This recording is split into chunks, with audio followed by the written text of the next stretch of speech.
All right, so every year, tax season rolls around in India, and you've got that classic choice to make, right?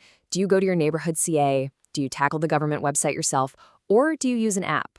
Well, this year, a huge new player is making that last option pretty hard to ignore. Jio is officially in the tax filing game, and they're doing it in, well, classic Jio fashion. And this is how. 24 rupees. Yeah, you heard that right. JioFinance has just rolled out a tax filing service for less than you'd pay for a cup of chai. And we're not talking about some stripped-down, bare-bones service here. No, it actually comes with an AI-powered tax planner. It's a hugely aggressive move, and it's absolutely designed to make you look twice. And that's the big question, isn't it? How on earth do you make money from this? I mean, 24 rupees probably doesn't even cover the fee to process the payment, let alone run the whole operation, the servers, the customer support, all of it. The math just doesn't add up if you think they're selling tax filing services. So, what's really going on? To figure that out, let's break down Jio's entire strategy. We're going to start with that unbelievable price. Then we'll dig into the classic business playbook that makes it possible, the loss leader. After that, we'll see why your data is the real product here. We'll zoom out to see the bigger picture for the market. And finally, we'll talk about what all of this really means for you. So, first things first, let's just put this offer into context, because you really need to see how disruptive this price is compared to what everyone else is doing. Okay, just look at these numbers. It's kind of wild. Jio's do-it-yourself plan is just 24 rupees. The next cheapest app you can find starts at double that price. And if you want some help from an expert, Jio's got a plan for under 1,000 rupees. A traditional CA, that could be hundreds or even thousands. This isn't just a sale. It's them trying to completely rewrite the rules of the market. So how is this even sustainable? Well, the answer isn't some new secret. It's a classic business strategy that you pull out when your price looks a little too good to be true. And look, this isn't some magic trick that Jio invented. It's a really well-known playbook, especially in fintech. It's called the loss leader, and it's designed to do one thing really, really well: get a massive number of users to sign up and get them to do it fast. So at its heart, a loss leader is pretty simple. You sell a product for so cheap that you actually lose money on it. You've definitely seen this before. It's like a supermarket that sells milk for an unbelievably low price. They lose money on every carton, but they know that once you're in the store for the cheap milk, you're probably going to buy bread, eggs, and everything else at full price. That 24 rupee tax filing? Yep, that's Jio's super cheap carton of milk. Okay, so if the 24 rupee filing is just the bait, what are they actually fishing for? Well, the answer is probably the most valuable thing in the digital world today: your data. And this really gets to the core of the whole thing. See, when you file your taxes, you're not just doing a boring government chore. You are handing over a detailed, verified snapshot of your entire financial life. That's not just information. For a company like Jio, that is an absolute goldmine. And what's in that gold mine? Oh, just everything. They see all your income sources, not just your salary.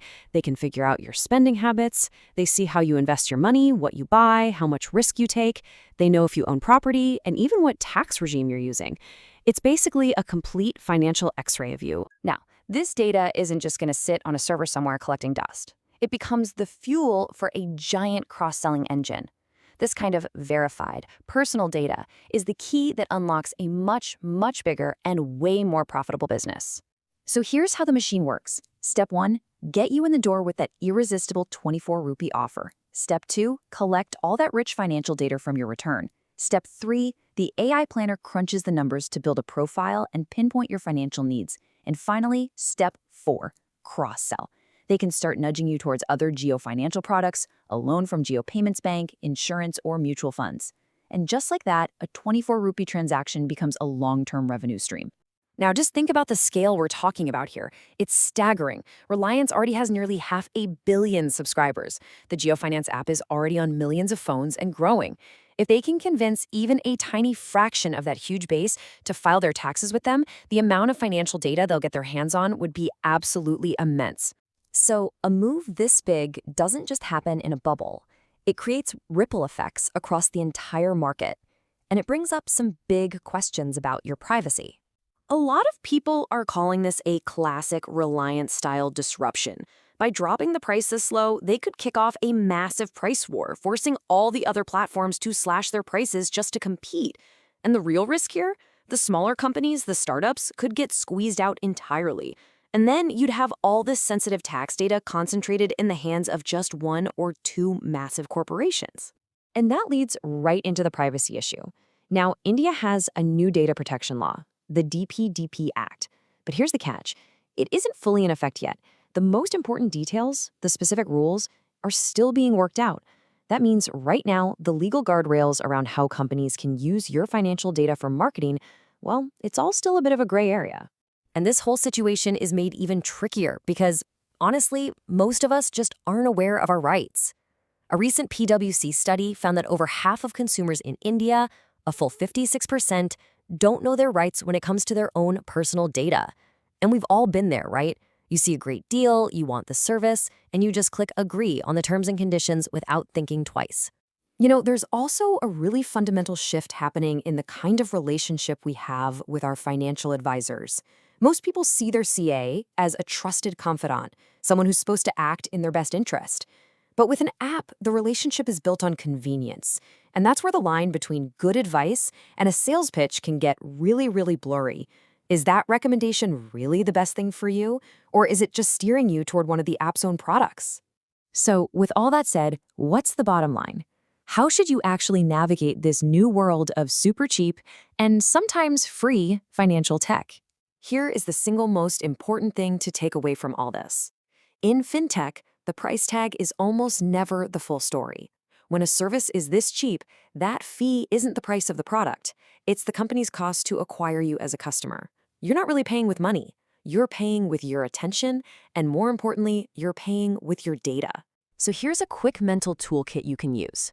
First, always check what's actually included in that super low price.